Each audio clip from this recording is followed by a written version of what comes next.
Um, Hi, everyone, and welcome to the last Zoom for this empathy challenge, isn't it, ladies? It is. Yes, it is. Yeah, thanks. And I want a big thanks to Leanne and Anne who, come along and chat with me, for these 3 weeks in a row. Thank you. I am grateful.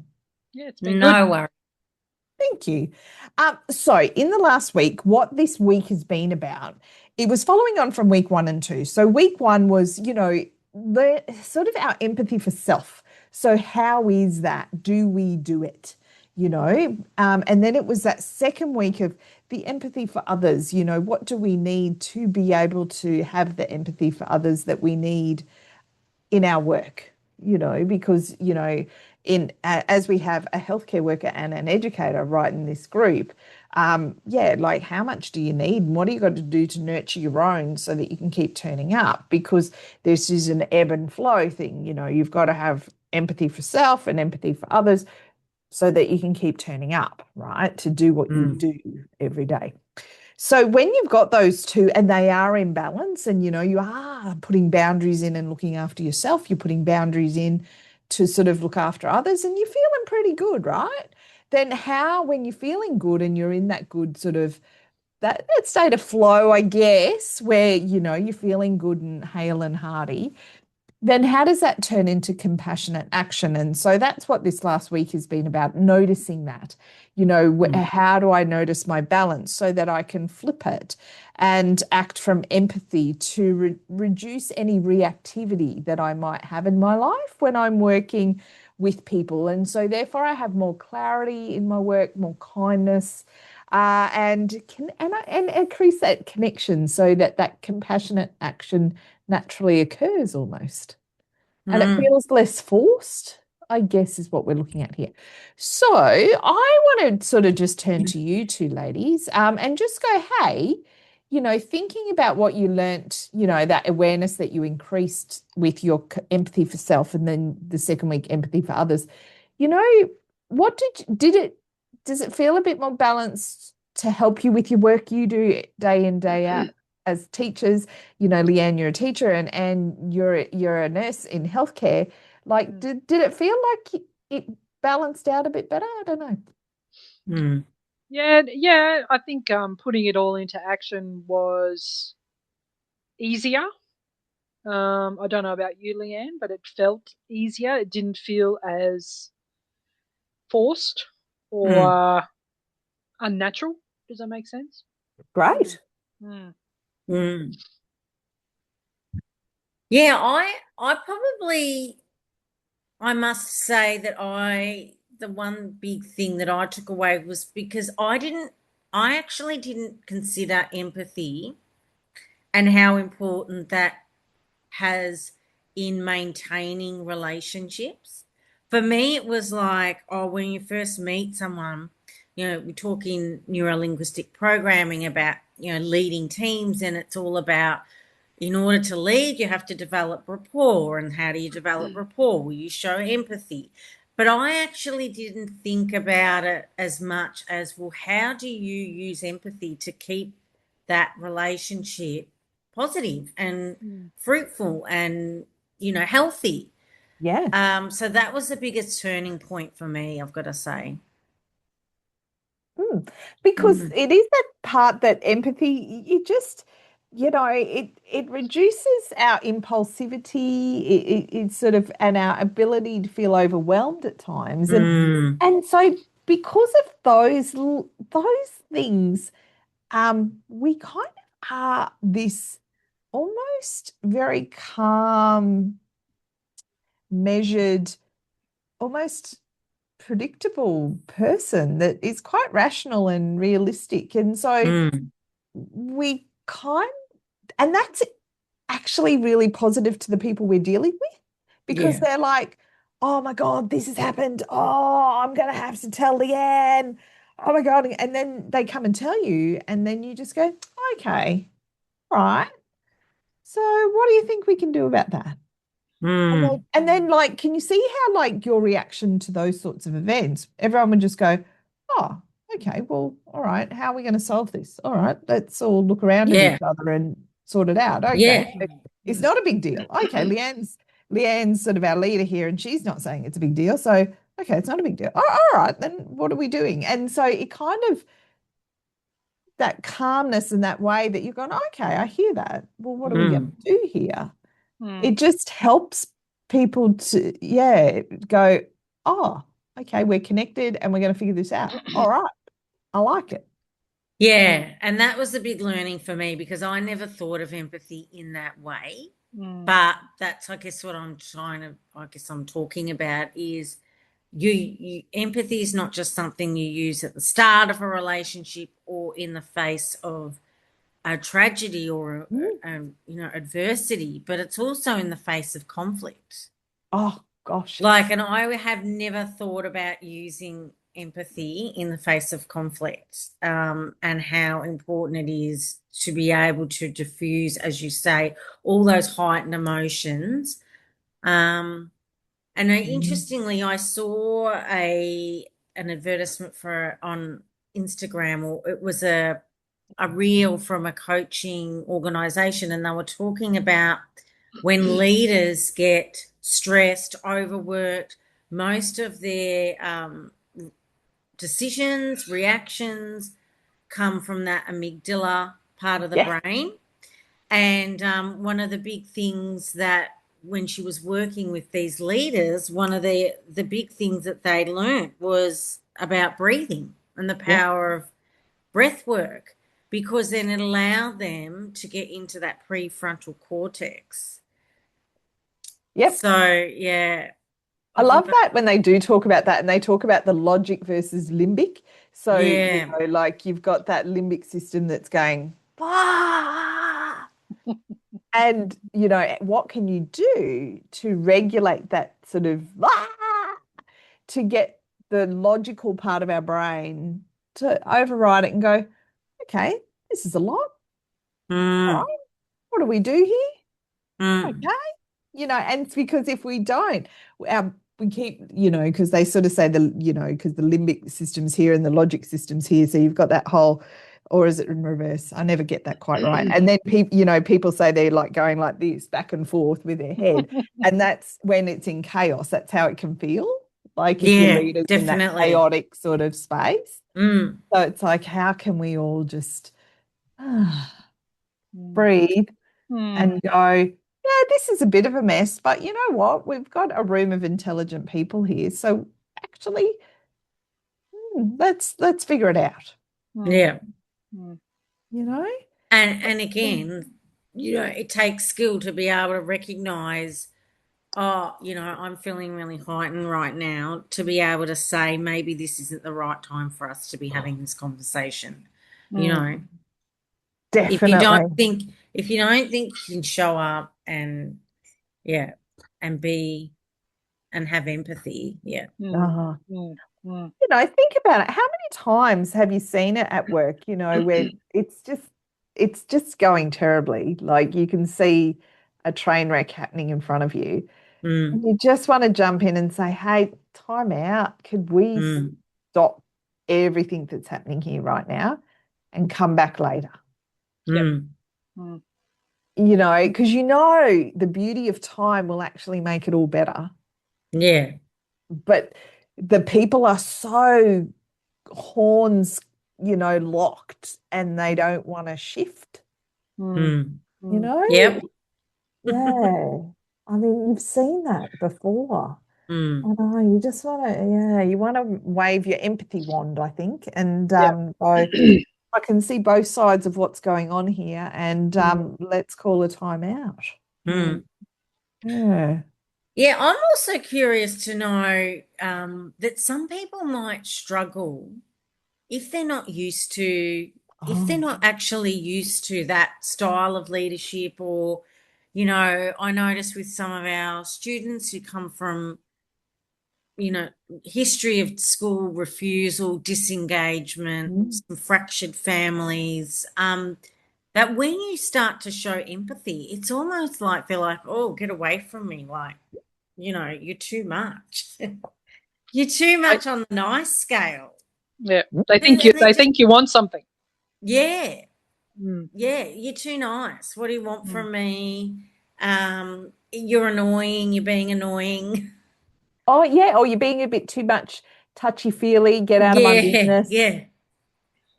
you know? Mm, It is that. And so that's once again, you have to have empathy and kind of really understand that when they are so stressed and so mm, heightened and and have got probably a past history of transactional relationships where, like if you're being nice to me, that's because you want something. yeah. Because, Mm, that's their experience of life mm, so mm, far, and it does take a while to win them over, doesn't it? Mm, mm, And that's why, I guess you need that leader who constantly sort of is role modeling that empathy, don't you? yeah. Because then it's always there. Mm, Yeah, it is that, isn't it? mm, Yeah.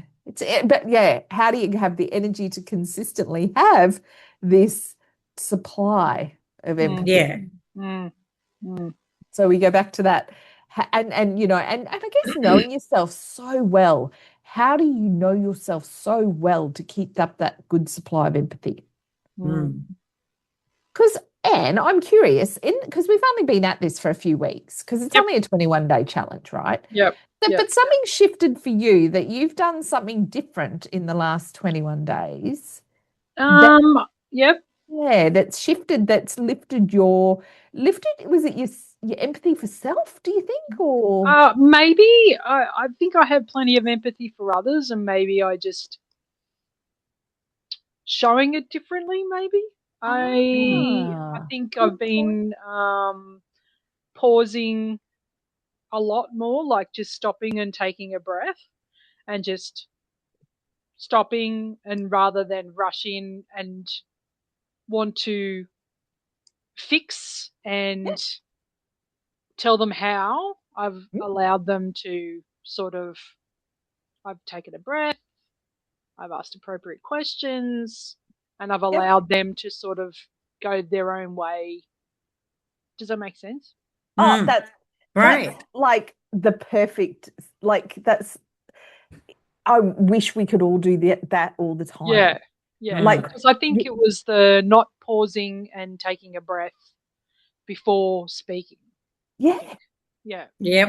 And I That's me. guess, yeah, and just jumping in and fixing because yeah, you can, because Yeah. you're the expert. You're the yeah, expert of because you work in your space. Like you've yeah, been doing it for years.